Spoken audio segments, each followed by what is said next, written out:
What happens when the unstoppable force of industrial wealth collides with the immovable object of a poor, blind beggar armed only with his morals? Ooh, that is the question. Right. Today, we're stepping into the ultimate arena of life, where empires are challenged by the poorest of the poor.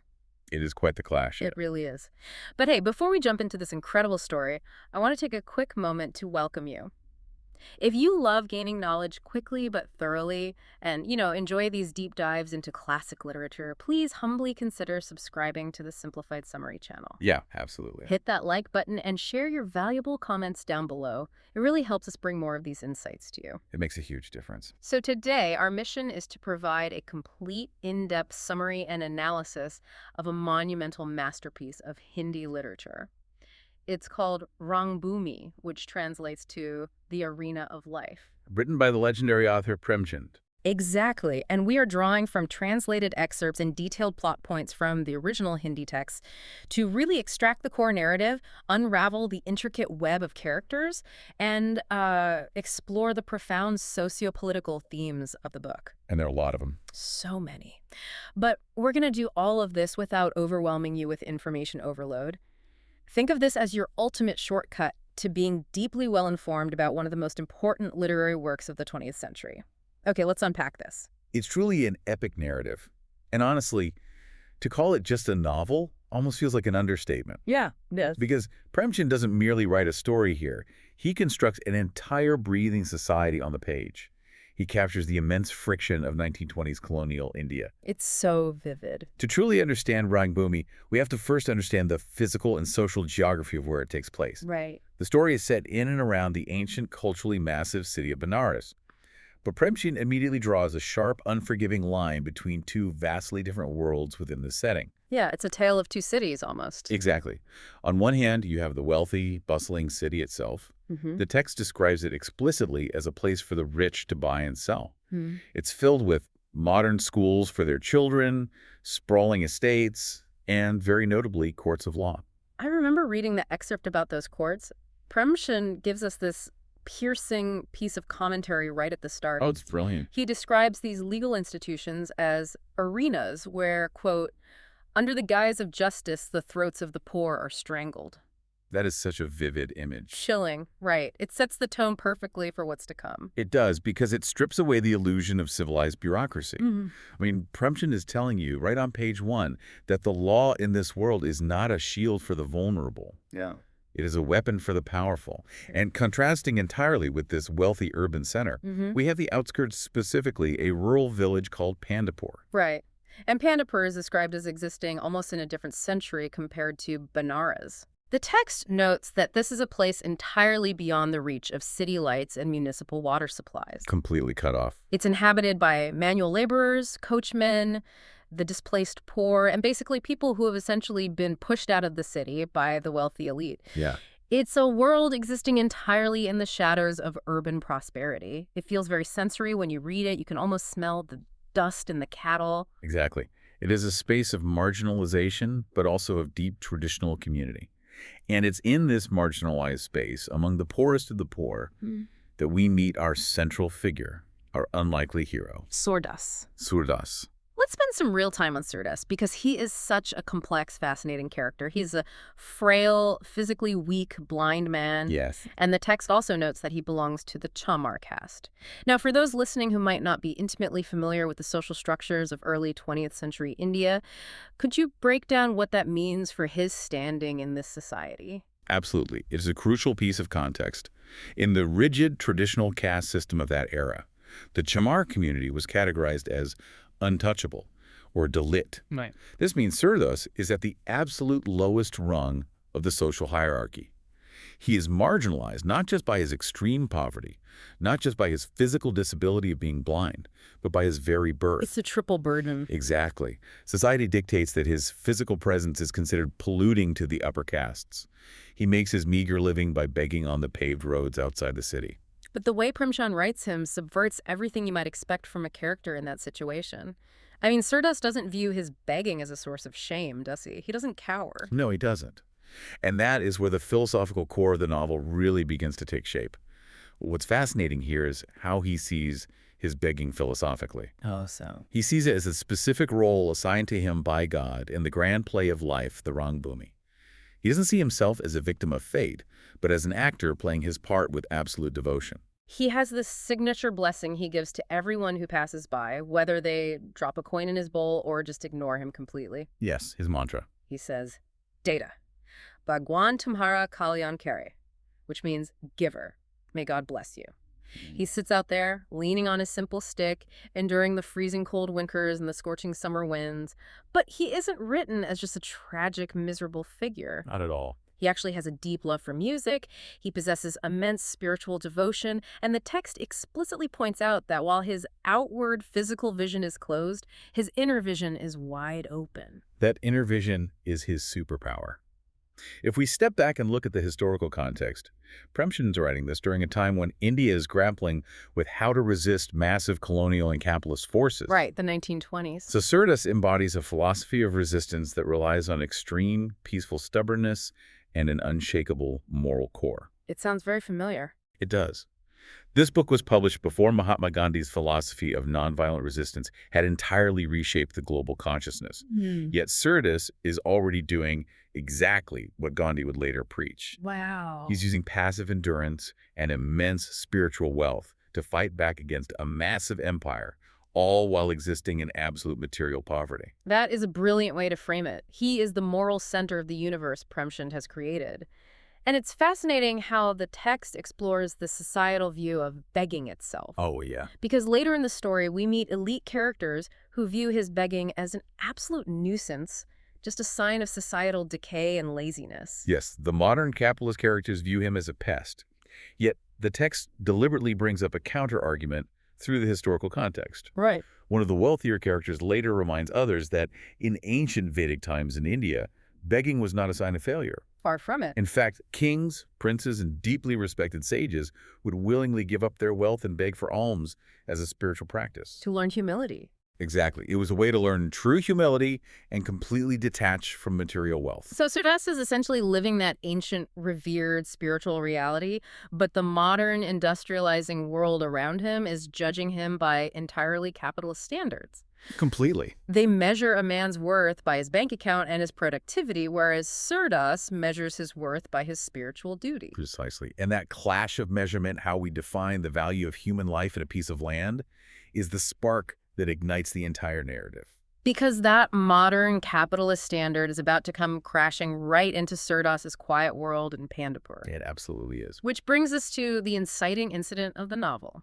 Enter Mr. John Sevak. Yes. From the sources we have, he is described as a wealthy, ambitious Christian merchant who thoroughly embodies Western-style industrial capitalism. John Sevak is the personification of progress at any cost. He is constantly looking for opportunities to expand his wealth. Always on the hunt. And he visits the area around Pandepur and spots a very large piece of open land. Now currently, this land serves a vital communal purpose. Right, the grazing land. Yes. It is used by the whole village as a grazing ground for their cattle. In an agrarian community, cattle are your livelihood. This land is the lifeblood of the village. But John Sevak doesn't look at it and see a vital community resource. He doesn't see a shared space. No, he sees profit. He sees a blank canvas for profit. He decides it is the absolute perfect spot to build a massive, lucrative cigarette factory. And this is where the conflict officially begins. John Sevak does his research and discovers a significant hurdle. A very stubborn hurdle. The legal deed to this specific piece of grazing land actually belongs to Surdas. Right. Now, consider Sevak's worldview. He approaches this situation with immense arrogance. He makes a fundamental miscalculation based entirely on his own values. He assumes he can just buy him off. Naturally. He assumes that a poor, blind, untouchable beggar will jump at the chance to sell the land for a few rupees. To Sevak, everything has a price tag. It's just a matter of negotiation. But Surdas completely flips the script on him. He flat out refuses to sell. He does. And reading the text, what's incredible is that his reasoning has absolutely nothing to do with holding out for a better price. He isn't negotiating. No. His refusal is rooted in a profound sense of communal duty. Surdas worries about the village. He asks himself, where will the community's cows graze if a factory covers the earth? Yeah. He feels a deep responsibility to his neighbors, people who've lived alongside him for generations. I have to ask, though, playing devil's advocate for a moment. John Sevak is a wealthy man. The text mentions that Surdas could have potentially gotten 500 rupees for this land. That's right. To a beggar in 1920s India, 500 rupees is an unimaginable, life-changing fortune. Why wouldn't he just take the money, secure his own future so he never has to sit in the freezing cold again, and let the village figure out their own grazing situation? Is it just stubbornness? It's a fair question, and it's exactly the question John Sevak asks himself. But the answer lies in understanding that Surdas does not operate on an individualistic framework. Okay. In his mind, taking that money would be an ultimate act of betrayal. He explicitly asks himself how he could ever show his face to his neighbors, how he could ever live with his own conscience if he was the reason they lost their livelihood. Wow. For Surdas, communal well-being drastically outweighs individual enrichment. His soul would be corrupted by that 500 rupees, and to him, his soul is the only thing of true value he possesses. That is a staggering level of integrity. And naturally, this refusal drives John Sevak absolutely crazy. It infuriates him. It is completely incomprehensible to a man whose entire life is built on transactions. Since Sevak can't buy Surdas out, he resorts to coercion. This is where Premchand brilliantly introduces the mechanics of how oppression filters down through society. John Sevak pressures his clerk, a man named Tahir Ali. Right. Sevak basically tells Tahir Ali that his job, his livelihood, is on the line if he doesn't acquire this land through whatever means necessary: deceit, pressure, intimidation. Let's talk about Tahir Ali for a second, because he represents a very specific, tragic layer of the system. He's the middle manager of oppression, isn't he? Exactly. Tahir Ali isn't an evil mastermind. He is a man trapped by his own economic vulnerability. He's just trying to survive. He has a family to feed. If he loses his job with Sevak, he faces ruin. Premchand is showing us that the ruthless orders of the elite are almost always carried out by people who are just trying to survive themselves. It's the system working exactly as designed? The system pits the vulnerable against the vulnerable. Tahir Ali is forced to become the face of Sevak's greed.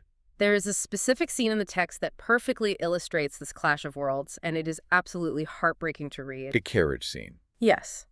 John Sevak is riding in his luxurious carriage with his family, his wife, Mrs. Sevak, and his 2 adult children. They're passing by the outskirts near where Surdas begs. Right. Surdas, hearing the wealthy carriage approach, starts running after it. He is panting, leaning heavily on his stick, hoping they might toss a few coins his way. He runs behind them for a full mile, completely exhausted by the effort. It's a very visceral scene, the physical exertion of the frail beggar juxtaposed against the comfortable glide of the carriage. And how does the Sevak family react to this desperate man? It's entirely devoid of empathy. Completely devoid. Mrs. Sevak literally scrunches her nose in physical disgust. She complains that he is a pest and that his screaming for alms is tearing her delicate eardrums. That's horrible. John Sevak, the man who is actively plotting to steal this beggar's land, explicitly refuses to tell the driver to stop and refuses to give him a single coin. He claims, rather smugly, that he wants to teach the beggar a lesson in detachment. That phrase, a lesson in detachment, is so chillingly ironic, coming from a man entirely attached to material wealth. It really is. This scene perfectly encapsulates the physical and emotional distance between the ruling capitalist class and the local poor. They don't see Surdas as a human being struggling to survive. No, they see him as environmental noise polluting their pleasant carriage ride. Exactly. It really emphasizes that this conflict over the land in Pandepur is not just a simple real estate dispute. Far from it. Premchand is chronicling a clash of civilizations. He is. On one side, you have the traditional agrarian communal lifestyle of rural India, represented by Surdas, the cattle, and the shared grazing land. This is a society built on interdependence. And on the other side, you have the encroaching, highly individualistic, profit-driven force of Western-style industrial capitalism, represented by John Sevak. The factory isn't just a building going up in a field. No, the factory represents the systematic destruction of a way of life. It represents an ideology where communal resources, things shared by all for survival, are enclosed, fenced off, and privatized for the sole purpose of generating individual profit for someone who doesn't even live there. And to truly understand that ideology, we have to look closer at the people who wield it. We have to look inside the Sevak family itself. Right. Because Premchand doesn't just critique the broad economic system. He gives us a brilliant, scathing psychological critique of elite hypocrisy through these characters. Let's delve deeper into Mrs. Sivak. We mentioned her earlier in the carriage. Mrs. Sevak is a masterclass in how bigotry masks itself as refinement. She is depicted as cold, intensely judgmental, and profoundly elitist. The golden spectacles. Yes, the text beautifully notes that she tries to hide the narrow-mindedness of her heart behind expensive golden spectacles. Wow. She uses her wealth and her perceived social standing as a shield to avoid looking at the suffering around her. For her, the poor are inherently lesser, entirely responsible for their own misery, and primarily just an aesthetic annoyance. But as bad as her outright disdain is, the text presents an even more complex, perhaps more insidious, type of elite hypocrisy in her son, Prabhu Sevak. Prabhu Sevak is a fascinating character study. John Sevak sent his son, Prabhu, all the way to America. Right. The goal was for him to learn the modern factory trade, to study Western industrial methods, and to return to India to become a ruthless captain of industry, taking over the family empire. But Prabhu didn't exactly take to the ruthless capitalist mindset, did he? No, Prabhu is, at heart, a poet. He loves nature, he loves deep philosophy, and he spends his time writing these incredibly beautiful, moving verses about the tragic struggles of the poor. The dignity of labor. Exactly. The serene beauty of rural life. He presents himself as a deeply sensitive soul, entirely out of step with his father's relentless greed. Okay, reading about Prabhu, I couldn't help but draw a parallel. He sounds incredibly hypocritical. Is there a modern equivalent to what Premchand is describing here? Because Prabhu feels very familiar.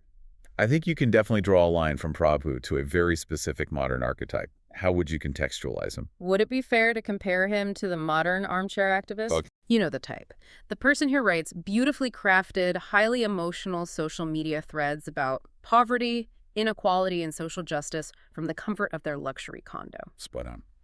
They gain a lot of social capital for being aware and empathetic. But the moment a low-income housing project or a homeless shelter is proposed to be built next door to their neighborhood, threatening their property values, They vanish. or worse, they do absolutely nothing to support it, or they even quietly attend town halls to oppose it.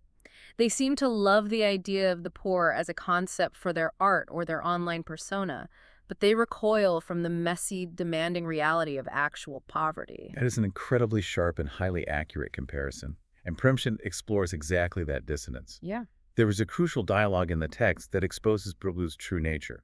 When Prabhu is confronted with the reality of what his father is doing, when he learns about the ruthless, deceitful tactics John Sevak is using to literally steal Surdas's land and destroy the village of Pandepur, he faces a choice. A huge moral test. He has the social standing, the education, and the proximity to power to intervene. He could stand up to his father.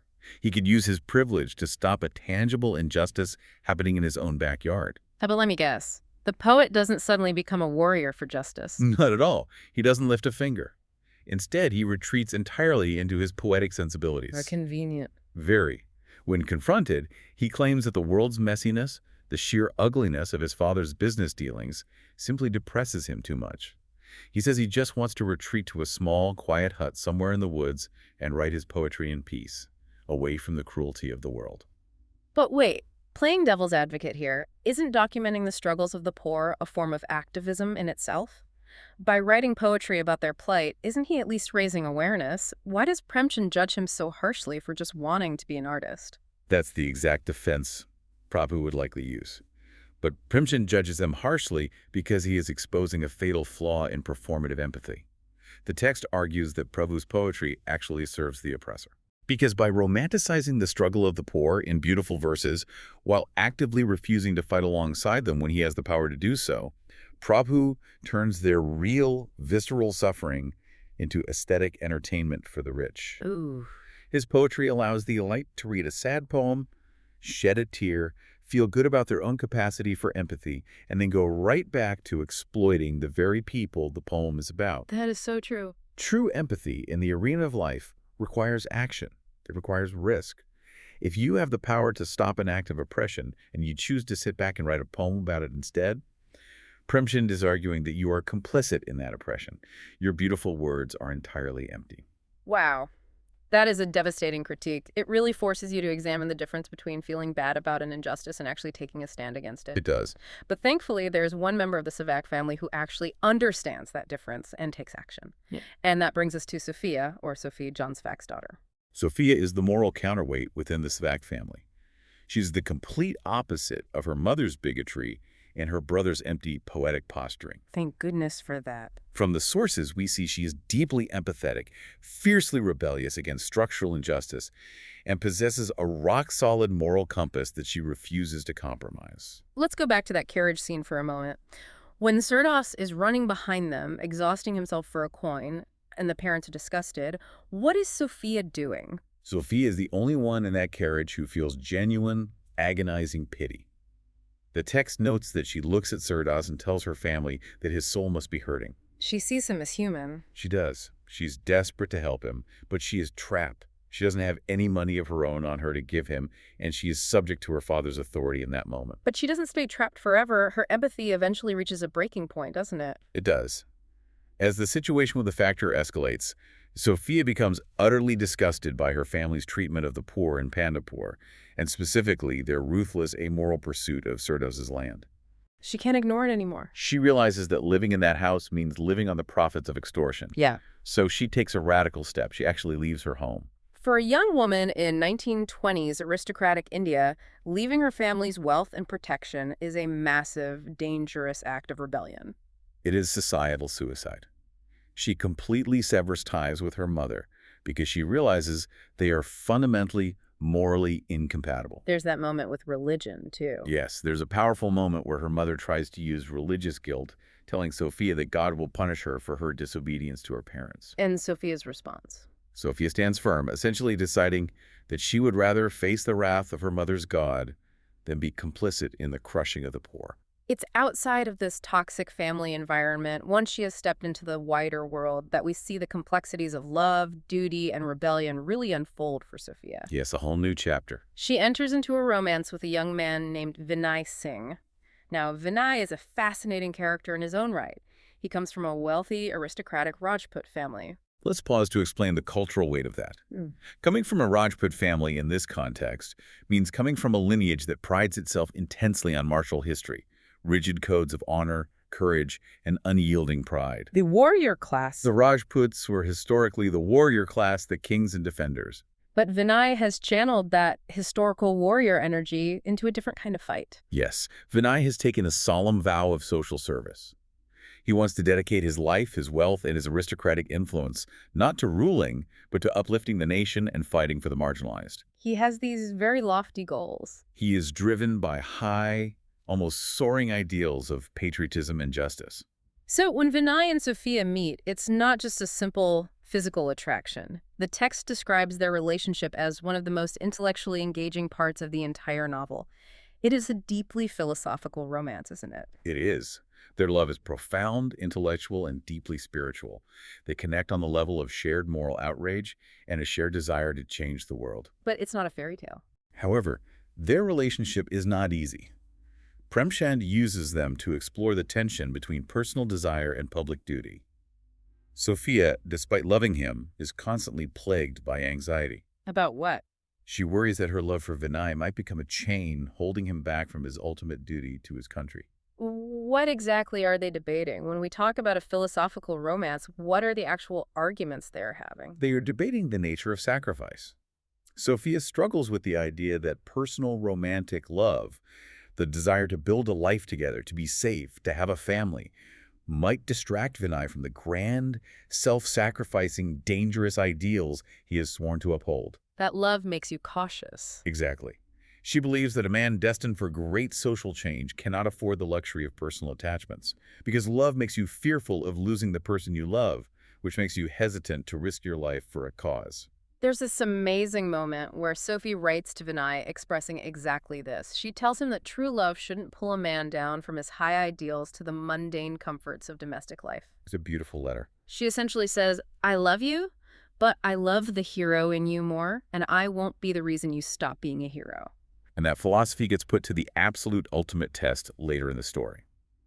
As the political situation becomes more volatile, Vinay faces immense pressure from the authorities and his own aristocratic peers. And he cracks. In a moment of weakness, prioritizing pragmatism and perhaps a desire to maintain his social standing so he can fight another day, he compromises his values. What does he do? He essentially sides with the authorities for a moment to help suppress a local rebellion.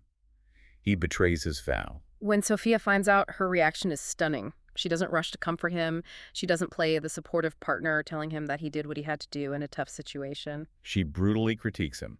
She cuts right to the bone. She tells him that her love was never just about his physical presence. Her love was fundamentally based on his high moral ideals, his commitment to truth, and his unwavering pursuit of justice. She doesn't hold back. She told him that without those ideals, the man standing in front of her is just an empty shell. She refuses to be with a compromised man, even if it breaks her own heart. It's a fascinating paradox. She loves the person, but she loves his principles more than the person himself.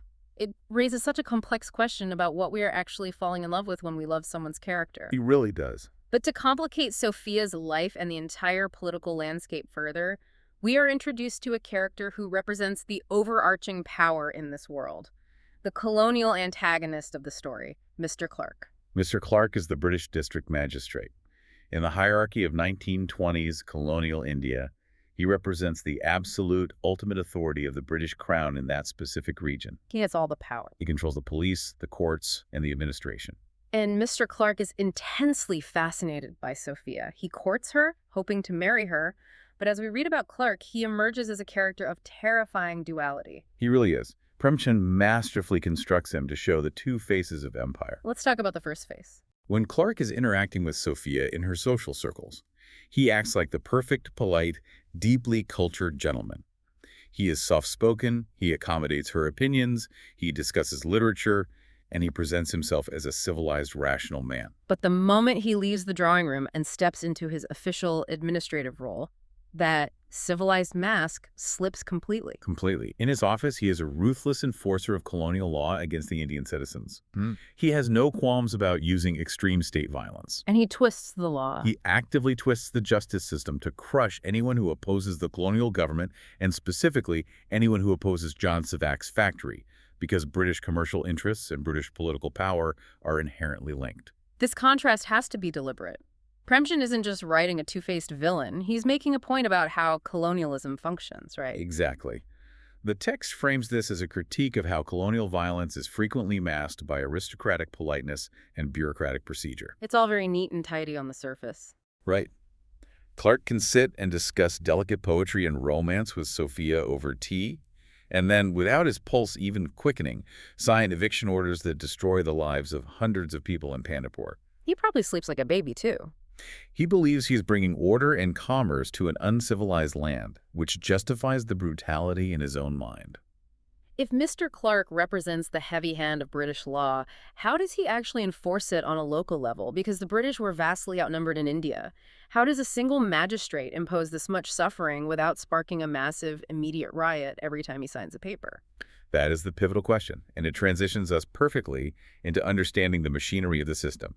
To maintain control, the colonial power relies heavily, almost entirely, on the complicity of the local aristocracy.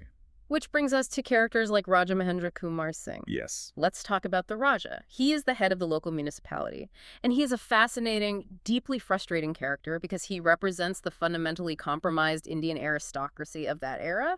Raja Mahendra lives in a state of constant cognitive dissonance.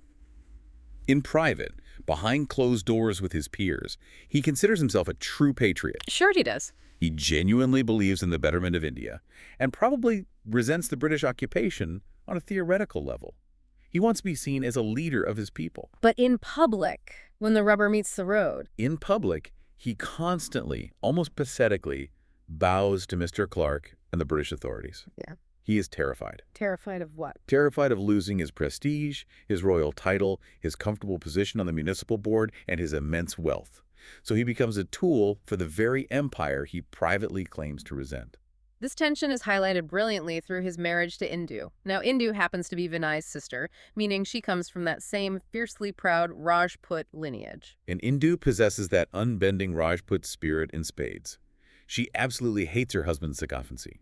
She sees right through his private patriotism, viewing it as sheer cowardice. The arguments between them in the text are explosive. She calls him out on his behavior directly. She doesn't let him hide behind excuses. She tells him to his face that she will not sit quietly while he acts as a puppet.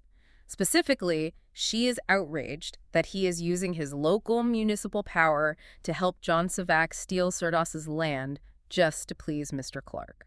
She sees the big picture. She sees the deep moral rot at the center of his compromises. She'd rather lose their wealth and titles than their dignity. So if we map out this machinery of oppression that Premchand has built, we see a perfect corrupt triangle of power. Right. Let's trace the chain. It starts with John Smack, the capitalist. He wants the grazing land in Pandepur for pure profit. Right. But he can't get it legally from Surdas because Surdas won't sell. So what does Sevak do? He goes to Mr. Clark, the British magistrate who possesses the legal and police power. But Mr. Clark doesn't want to just send the army in and look like a tyrant, because that causes unrest, which is bad for business. He needs it to look clean. He needs the theft to look legitimate. So Mr. Clark pressures Raja Mahendra, the local Indian leader. And Raja Mahendra, desperate to keep the British happy so he can keep his title, uses his local municipal influence to rezone the land, change the rules, or otherwise legitimize the land grab. Exactly. Sevak gets the profit, Clark gets the colonial stability, and Mahendra gets to keep his status. And who pays the price? Surdas. It perfectly embodies that chilling quote from the beginning of our deep dive. Laws are for the rich. If we extrapolate from this dynamic, and keeping in mind this is Premchand's overarching analysis presented in the novel, this offers a masterclass in how systemic oppression and colonialism actually function on a day-to-day basis. It's so insidious. It rarely operates purely through brute, visible military force all the time. It operates through paperwork. It operates through the complicity, the fear, and the self-interest of local elites. Yeah. Raja Mahendra knows taking Surdas's land is morally abhorrent, but he does it to appease Clark.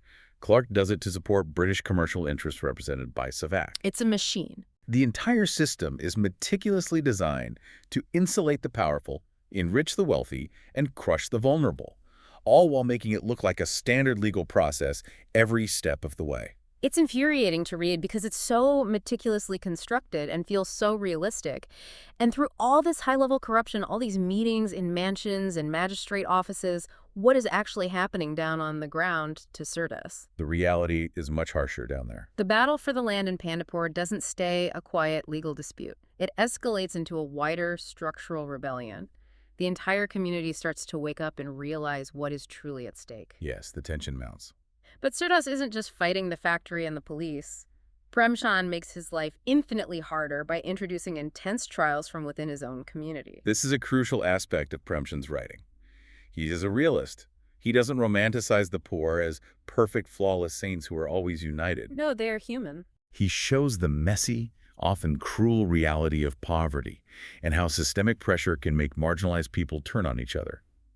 During the rising tensions over the land, Surdas, out of the pure goodness of his heart, gives shelter to a woman in the village named Suhagi. Suhagi is in a desperate situation. She has been brutally beaten by her abusive husband, a man named Pyrav. Yes. Surdas, adhering to his moral code, simply offers a safe space to a highly vulnerable person. He does the right thing. But because of this simple act of kindness, vicious, destructive gossip begins to spread through the community of Pandepur. People who have known Surdas his whole life suddenly start accusing him of improper behavior. What kind of behavior? They suggest sinister motives for him harboring another man's wife. I have to stop and ask, why? Why does the community turn on the one guy who is actively sacrificing everything to try and save their communal land? It seems incredibly self-defeating. It is self-defeating, but it's a deeply realistic portrayal of internalized oppression and the effects of extreme stress. When a community is under immense external pressure, like the threat of a factory destroying their livelihood, anxiety runs high. They need somewhere to direct that fear. People look for scapegoats. Furthermore, Bairav's bruised ego and toxic masculinity fuel the rumors. The community, steeped in patriarchal norms, finds it easier to judge the unconventional setup of a beggar sheltering a runaway wife than to confront the massive, terrifying power of the British magistrate stealing their land. They punch down instead of punching up. They take their powerlessness out on Surdas. And this gossip doesn't just stay as whispers. It has catastrophic physical consequences. Driven by the rumors and his own toxic, uncontrollable rage, Supagi's husband, Baihav, seeks revenge. And it is devastating. In the dead of night, he actually sets Surdas' humble hut on fire. It burns completely to the ground. Let's really consider Surdas' position at this exact moment. He is completely blind. He is facing the full, terrifying might of a wealthy capitalist merchant, a ruthless British magistrate, and a compromised local Raja, all conspiring to steal his land. He's fighting an empire. He is fighting the empire. Yeah. And now, his own neighbor, a man he was trying to protect that grazing lands for, has burned his only shelter down. He has lost literally everything material in the world. He is completely exposed. A normal person would break. A normal person would either surrender to John Sevak and take whatever money they could get, or they would seek violent revenge against Benaras. Yet, and this is the absolute crux of his character, Surdas remains unbroken. Despite losing his home, despite being physically beaten during these conflicts and having his land threatened, his stoicism is monumental. It's inspiring. He refuses to be dragged down into violence. He doesn't seek revenge against Pyrov. He views these incredible trials through a lens of profound spiritual endurance. As part of the play. He accepts this suffering as God's will, viewing it as a test within the Rangbhoomi, the arena of life. And what does he do? He quietly, resolutely returns to his spot on the side of the road, leans on his stick, and continues to beg. Repeating his blessing. Yes. Data. Bhagwan Tumhara Kalyan Care. His internal fortitude is unshakable. He truly is the immovable object against the unstoppable force. The tension in Pandepur finally boils over. The authorities decide they've had enough of the resistance, and they move in with force to crush the protests against the factory once and for all. It becomes a violent clash. Vinay Singh, who we discussed earlier, who has been tortuously trying to navigate his duty to his country and his complicated love for Sophia, gets caught right in the middle of this rebellion. Vinay tries to act as a peacemaker. He wades into the chaos, trying to pacify the crowds and prevent a massacre by the police. But the police don't care. The colonial authorities, led by Mr. Clark's directives, don't care about his aristocratic background in that moment. They see him as an agitator, and they arrest him. Vinay's arrest leads to what I think is one of the most powerful, goosebump-inducing moments in the entire text. It involves Vinay's mother, Rani Janhavi. What a character. Now, earlier we talked about Indu's Rajput pride, but Rani Janhavi, her mother, is the absolute embodiment of fierce, uncompromising historical Rajput honor. Yes. While Vinay is sitting in a dank colonial prison cell facing severe charges of sedition and rebellion that could lead to his execution, his mother writes him a letter. And it is not the letter a modern reader expects a mother to write. Let's talk about her mindset here. She doesn't write to tell him she is desperately hiring the best lawyers in Benaras. No. She doesn't write to say she is going to use her royal connections to beg the British magistrate for mercy to save her son's life. Quite the opposite. She writes to him and states point blank that she would rather see him die proudly on the path of truth than see him compromise his honor. It gives me chills. She explicitly commands him not to apologize, not to show weakness, and absolutely not to beg for mercy from the oppressors. She tells him to stand tall, to face the consequences of fighting for justice, even if it means walking to the gallows. Wow. She values the immortality of his moral courage infinitely more than the mortal continuation of his physical life. The sheer intensity of that belief is staggering. What do you think Premchand is trying to convey by juxtaposing these specific characters? What's fascinating here is how Premchand elegantly connects the dots between the absolute highest echelons of society and the absolute lowest. Okay, I see that. Think about it. Surdas, the blind, untouchable, impoverished beggar, and Rani Janhavi, the incredibly wealthy, aristocratic matriarch living in a palace. Yeah. They are worlds apart in social status, financial security, and daily reality. Complete opposites. But they are profoundly united by one thing: an absolute, unbreakable refusal to compromise their moral integrity in the face of systemic power. They represent the unbending moral spine of the narrative. It's a beautiful parallel. But we have to address the reality of the plot. Even with all this moral courage, the poor in Pandepur ultimately lose the physical battle, don't they? They do. John Sevak gets his way, the factory gets built over the grazing lands, the laws are manipulated to favor the rich, the protests are crushed, and the villagers lose in the literal courts of law. Yes. On material level, the empire wins. The factory goes up. But Premchand's genius is making it abundantly clear that while the poor lose the legal battle, they undeniably win in the Rangbhoomi, the true arena of life. How so? They win through their immense spiritual endurance, their community solidarity even when tested, and their refusal to let their souls be corrupted by the greed, fear, and sycophancy that consume almost all the elite characters. Exactly. The material, physical world of land deeds and bank accounts is conquered by the likes of John Sevak and Mr. Clark. But the moral universe, the lasting spiritual victory, belongs entirely to Surdas. He is the one who leaves a legacy of untainted truth. It's a sobering but deeply inspiring conclusion. Premchand forces the reader to decide which victory actually matters in the grand scheme of human existence. As we wrap up this massive journey through Rangbhoomi, I really want you, the listener, to pause and reflect on the modern arenas of life around us. It's highly relevant today. This book was written roughly a century ago, chronicling a very specific time in colonial India, but think about how much of its core conflict is playing out on the news right now. All the time. We still see the violent clash between aggressive global corporate expansion and highly vulnerable local communities fighting for their land and resources. We still see the intense internal struggle between choosing what is easy, safe, and profitable. Like Prabhu Sevak retreating to write poetry. Exactly, instead of acting. Or Raja Mahendra bowing to unjust power to keep his comfortable status.